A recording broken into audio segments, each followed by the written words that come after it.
La richesse que tu cherches, tant existe déjà.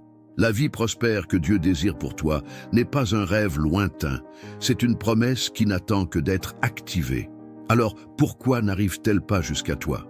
La réponse est directe. Il existe 6 blocages internes, 6 schémas de comportement que la Bible appelle des péchés, et que Napoleon Hill a identifiés comme des voleurs invisibles de prospérité. Tant que tu ne déracineras pas ces blocages de ta vie, peu importe combien tu étudies, travailles ou pries, l'abondance restera verrouillée. C'est comme remplir un seau percé. Plus tu y mets d'efforts, plus il se vide. Ces péchés drainent ton énergie vitale, volent ton but et te maintiennent prisonnier d'un cycle de frustration, de pénurie et de perte d'identité. Mais il existe un chemin. Tout au long de cette vidéo, je vais exposer clairement chacun de ces 6 péchés et montrer comment ils agissent en silence, rongeant tes chances de prospérer. Et plus encore, pour chaque blocage, je te donnerai une clé pratique. Action, discipline et maîtrise de soi, qui transforme la mentalité et libère le flux de l'abondance. Tu vas découvrir pourquoi la procrastination, les désirs vides, la peur déguisée en prudence, le victimisme, l'égocentrisme et l'ingratitude ne sont pas seulement des défauts de comportement, mais de véritables prisons spirituelles. Et tu apprendras à les remplacer par le courage, la foi, une gratitude agressive et la responsabilité en activant la loi de la récolte vers la victoire, le succès et la liberté financière. Alors, si tu es prêt à arrêter de remettre à plus tard, à abandonner les excuses et à commencer à vivre la prospérité qui t'appartient déjà de droit, reste avec moi jusqu'au bout. Chaque minute de ce contenu peut faire la différence entre rester coincé dans le cycle de la pénurie ou accéder à une vie de multiplication, de valeurs et de buts que Dieu a déjà réservés pour toi. Avant toute stratégie vient la promesse de prospérité de Dieu. Dès le commencement, l'Écriture affirme clairement que la prospérité fait partie de l'héritage des enfants de Dieu. Ce n'est pas seulement l'argent, c'est la plénitude, santé, relations, but et héritage. Napoleon Hill est arrivé à la même conclusion en étudiant les plus prospères. La richesse naît de lois spirituelles et mentales anciennes qui honorent le semis, le sacrifice intelligent et la récompense juste. Le problème, c'est que beaucoup voient encore la prospérité comme un privilège lointain. Ils regardent le succès comme quelque chose d'inatteignable, alors qu'en réalité, il est disponible. C'est comme hériter d'une fortune et ne jamais aller à la banque pour la retirer. L'abondance existe, mais elle reste bloquée par des comportements internes qui sabotent la récolte et la liberté financière. Ce n'est pas Dieu qui refuse la richesse, ce sont des péchés qui ferment le flux. Ces blocages se déguisent en normalité. Procrastination qui ressemble à du repos, désirs vides qui ressemblent à du soulagement, peur habillée en prudence, victimisme convaincant, égocentrisme déguisé en estime de soi et ingratitude qui sonne comme un défoulement. Chaque répétition fissure la fondation, draine l'énergie vitale, dérègle la dopamine et affaiblit la discipline et la foi. La loi de la récolte ne faillit jamais. Qui sème l'action, la discipline, le service et la gratitude récolte des fruits. Qui sème les excuses, la plainte et la gratification immédiate récolte du retard. Le champ répond aux graines, pas aux intentions. Beaucoup veulent la prospérité en semant la plainte. La prospérité n'est pas de la chance, c'est une décision quotidienne, de l'intentionnalité et de la maîtrise de soi. La promesse est réelle, mais elle exige de la responsabilité. Dieu ne multiplie pas les talents enterrés, il multiplie les graines plantées. La prospérité est la conséquence de la décision et du but, pas du victimisme. Avant de récolter l'abondance, affronte les ennemis qui sabotent ton semis. Et le premier se trouve chez presque tout le monde, la procrastination. Maintenant, le premier péché, la procrastination. Elle paraît inoffensive, mais elle enterre des talents donnés par Dieu. Chaque décision retardée est une graine qui n'entre pas en terre. Il a montré que des milliers échouent parce qu'ils attendent le moment parfait qui n'arrive jamais. Le temps passe, l'identité s'affaiblit et la prospérité reste à l'état de promesse. Ce péché se déguise en prudence. J'attendrai d'être prêt. Quand j'aurai du temps, je commencerai. Au fond, c'est la peur avec un autre costume. Le demain devient des semaines, des mois, des années de stagnation. C'est avoir un champ fertile et retenir la graine en attendant la pluie idéale. Pendant ce temps, ceux qui sèment récoltent. Ceux qui remettent à plus tard manquent la saison. Le coup n'est pas seulement le temps. Ce sont des opportunités qui ne reviennent pas, des liens qui se refroidissent, des talents qui rouillent. Chaque fois que tu choisis le plaisir immédiat plutôt que l'action, tu renforces un circuit mental qui sabote la maîtrise de soi. La procrastination détourne la confiance, vide le but et vole la prospérité. Elle se nourrit de dopamine bon marché, défilement infini, distraction, addiction à court terme. L'esprit s'habitue à la récompense sans effort et quand quelque chose d'important se présente, la force manque. Et au final, personne n'est fier de ce qu'il a différé, seulement de ce qu'il a exécuté, même avec peur. Répéter l'ajournement, c'est répéter la défaite. Remettre à plus tard n'est pas se reposer, c'est renoncer à une récolte déjà prête. Procrastiner, c'est nier ton identité d'héritier et accepter de vivre en dessous de ton appel. Tant que tu la nourris, l'abondance restera bloquée. La bonne nouvelle, il existe un chemin simple pour la vaincre et réactiver ton énergie vitale avec du sens. Et comment vaincre la procrastination de façon concrète? Le secret n'est pas d'attendre l'inspiration, c'est de créer du mouvement. La règle des 5 secondes est une arme puissante. Si tu sens l'élan de reporter, compte de 5 à 1 et bouge. Cette coupure de l'inertie met le corps en action. Décider vite et fermement, comme l'enseigne Napoleon Hill, est la marque de ceux qui prospèrent. Utilise des micro-actions. Au lieu d'affronter l'Everest, gravis la première marche. Lise une page, écris une phrase, envoie un message. Chaque mini-pas génère une dopamine saine, renforce la discipline, change l'identité en « j'agis » et crée un effet boule de neige. Petit semis, grande récolte. Remplace l'association mentale de la douleur par le but. Relie chaque tâche à ton « pourquoi ». Liberté financière, héritage, impact, service et valeur. Étudier devient un investissement. Épargner devient un semis. La discipline devient maîtrise de soi et sagesse appliquée. L'esprit travaille mieux lorsqu'il voit une vraie récompense. Reprogramme ton identité. La procrastination reflète qui tu crois être. Affirme « j'agis vite, j'honore les talents.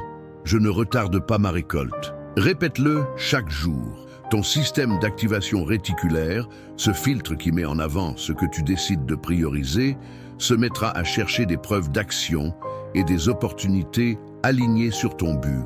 Enfin, transforme la discipline en liberté. Passe un pacte avec toi-même. Les tâches de 2 minutes ou moins sont faites tout de suite. Chaque exécution renforce la confiance, l'intentionnalité et l'état d'esprit de victoire. La graine d'aujourd'hui crée la récolte de demain. Décide en 5, bouge en 2, célèbre en 1. Gratitude agressive pour le progrès. Nous arrivons au 2e péché, la pornographie et les désirs vides. Cette addiction détourne l'énergie vitale, vide la créativité et piège l'esprit dans un plaisir rapide et stérile. Il a averti, le désir sexuel mal orienté devient un voleur silencieux de prospérité. C'est un fleuve puissant, déversé dans le désert, sans irriguer aucun champ. La tromperie, c'est la sensation de satiété. Le corps gagne, mais l'esprit reste vide. Avec le temps, la clarté de but, le courage et la discipline s'évaporent. Ce qui pourrait bâtir un héritage devient du carburant brûlé dans des fantasmes numériques. Pendant ce temps, affaires, relations et héritage spirituel sont laissés en friche. L'identité en prend un coup, elle aussi. Vivre en secret renforce le scénario du victimisme et de l'esclavage. Je n'ai aucun contrôle. Chaque rechute mine la confiance, blesse les relations et bloque les opportunités. Qui ne domine pas ses impulsions dominera difficilement la richesse, car la prospérité exige autogouvernance et prudence. Il y a aussi le coût en productivité. Des heures qui pourraient devenir études, construction et action sont enterrées dans la gratification immédiate. Comme la procrastination, ce péché vole du temps et va plus loin. Il vide la dopamine de ce qui compte vraiment. Le résultat, c'est la stagnation, la frustration et une identité affaiblie. Au fond, le problème n'est pas le désir, mais le gaspillage de puissance. Nous avons été créés pour des liens vrais, le service, la valeur et la multiplication. Tant que le désir est livré aux illusions, l'abondance reste verrouillée. Il est temps de rediriger cette force et de transformer l'impulsion en construction, récolte et héritage. Voici la transmutation de l'énergie vitale. La même force qui t'attire vers le vide peut propulser la création, le but et la richesse. Pense à un barrage bien géré. Quand le courant est canalisé, il actionne des turbines, produit de l'énergie et transforme des villes. Le désir, sous discipline, devient prospérité, commence par la conscience de soi. Quand l'impulsion surgit, fais une pause et redirige. Écris une idée, entraîne-toi, étudie, fais avancer un projet. Si chaque fois que le déclencheur apparaît, tu crées au lieu de consommer, tu entraînes ton cerveau à transmuter le désir en action. C'est une nouvelle identité qui se construit, une décision à la fois. Investis dans l'intimité réelle. Le plaisir vide ne soutient pas un but. Les vraies connexions génèrent confiance, respect, famille et multiplication. L'énergie qui partait dans l'illusion devient une force pour aimer, servir et bâtir quelque chose de durable. Une richesse émotionnelle qui, tôt ou tard, ouvre des portes matérielles. Programme ton système d'activation réticulaire. Ce filtre cérébral met en avant ce que tu décides de prioriser. Des objectifs clairs, des affirmations et des visualisations centrées sur le but entraînent ton attention à voir les opportunités plutôt que les distractions. Le champ a toujours été fertile. Tu vas simplement arrêter de fixer les cailloux. La discipline n'est pas de la sécheresse, c'est du canal. Transmuter, c'est planter l'énergie dans une terre fertile avec un silence productif, de l'intentionnalité et de la foi. Chaque fois que tu rediriges l'impulsion vers la création, tu te prouves que tu n'es pas l'esclave de la dopamine, mais l'héritier du but. Les héritiers multiplient les talents, ils ne les enterrent pas. Le troisième péché est subtil, la peur déguisée en prudence.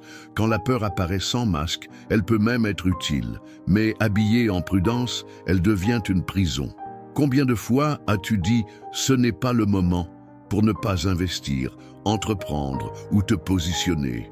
Cette voix semble sage, mais elle paralyse. Dieu nous a donné un esprit de courage, d'amour et de maîtrise de soi, pas de lâcheté. Cette peur costumée crée une illusion de rationalité tout en enterrant des talents. Hill a observé. Ceux qui prospèrent décident vite et tiennent leurs décisions. Ceux qui échouent suranalysent et ratent la fenêtre. Les opportunités n'attendent pas.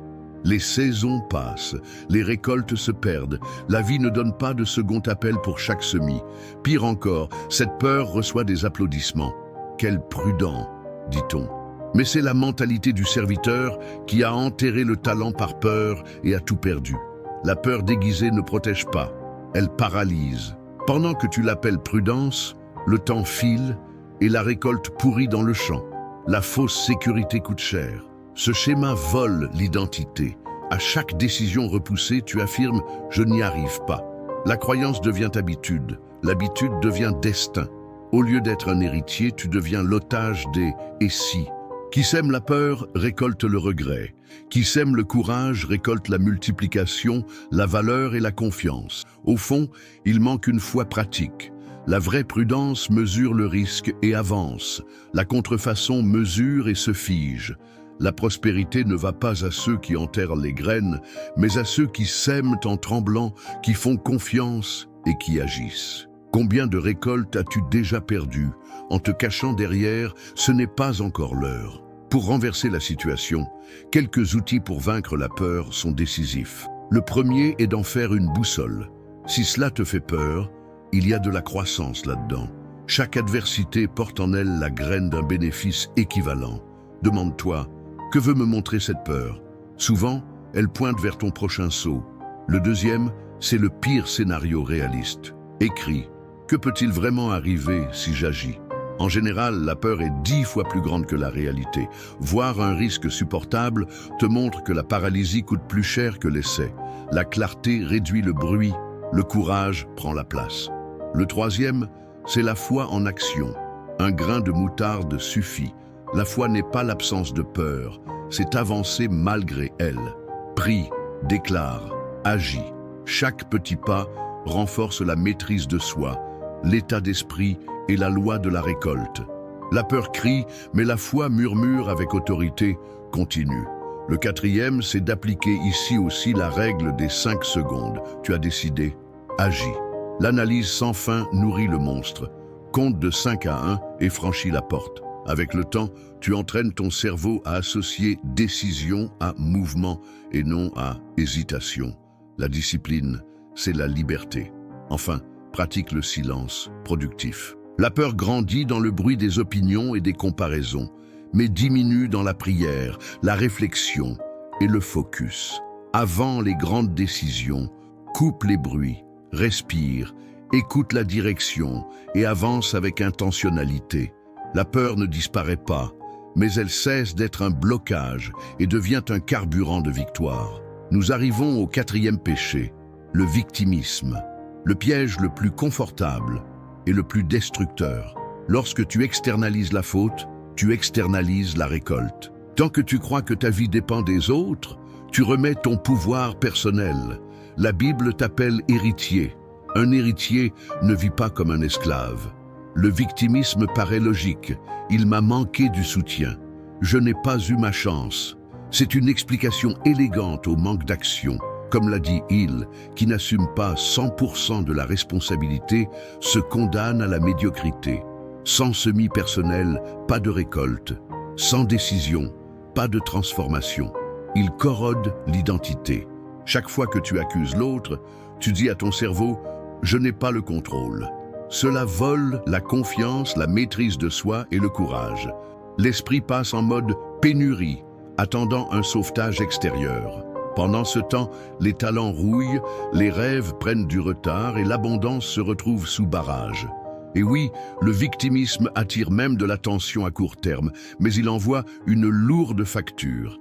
À chaque excuse, tu creuses plus profond la fosse de la stagnation.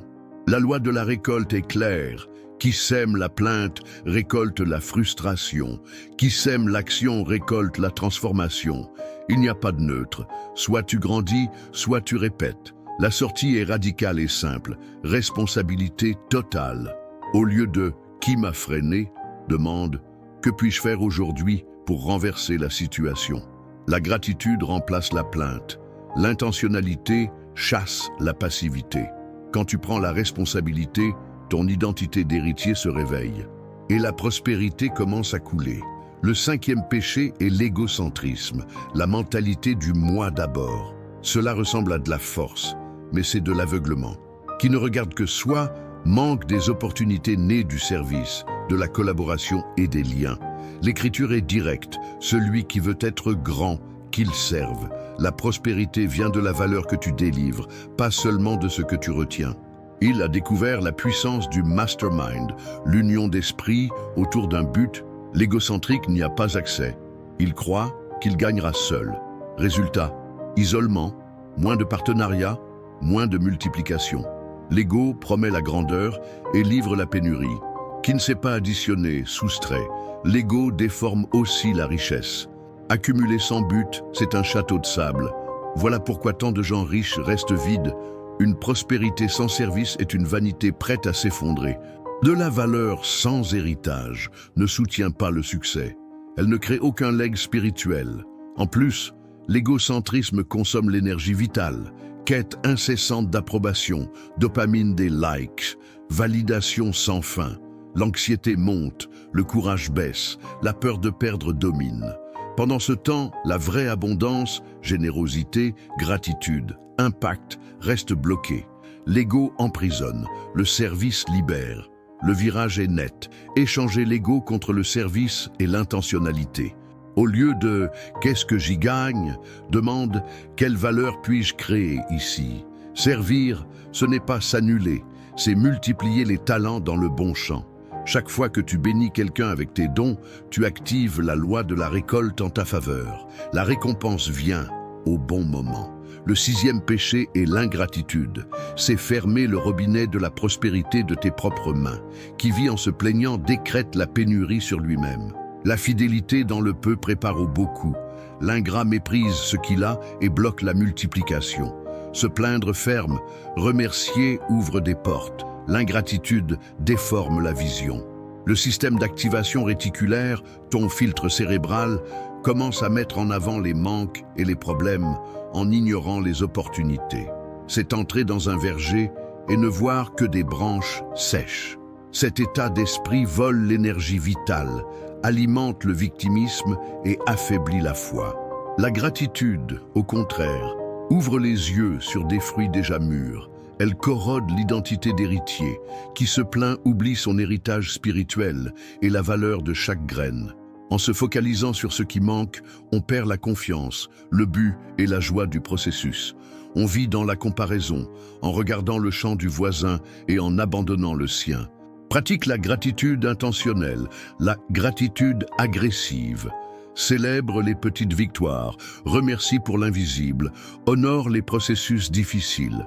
Cette habitude change la mentalité, fortifie la discipline, augmente la confiance et invite la multiplication. La gratitude est une stratégie spirituelle et une pratique de réussite. Au final, l'ingratitude paraît anodine, mais elle sabote la prospérité en silence. La gratitude est la clé qui tourne la porte de l'abondance. Quand tu remercies avant de voir, tu actives la foi, la confiance et l'intentionnalité. Dans cet état, la récolte coule et elle déborde sur ceux qui t'entourent. Maintenant que ces 6 péchés et leurs clés sont claires, la question qui reste est directe. Que feras-tu de cette connaissance? La sagesse devient transformation quand elle devient attitude. Il ne suffit pas d'identifier la procrastination, les désirs vides ou l'ingratitude. Il faut trancher ces schémas avec courage, discipline et foi. Réfléchis. Combien d'opportunités se sont échappées à cause de la peur ou du victimisme?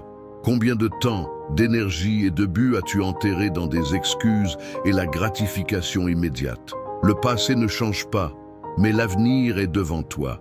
Ce que tu sèmes aujourd'hui, décision, action, service, valeur, détermine ta récompense. La Bible et Napoleon Hill concordent. La richesse est la conséquence de la discipline, de la foi et de l'action intentionnelle.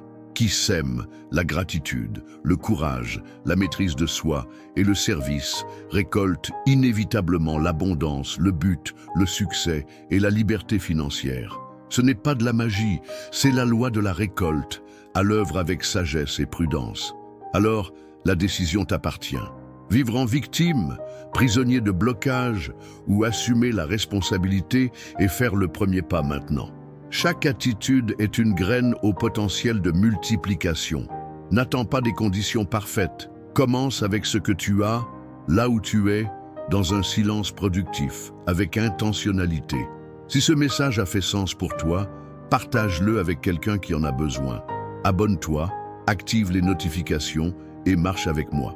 Ici, tu apprends des principes de sagesse, de mentalité, de transformation et de prospérité qui élèvent ton identité et ton héritage spirituel. La prospérité existe déjà. La question est, vas-tu y accéder aujourd'hui ?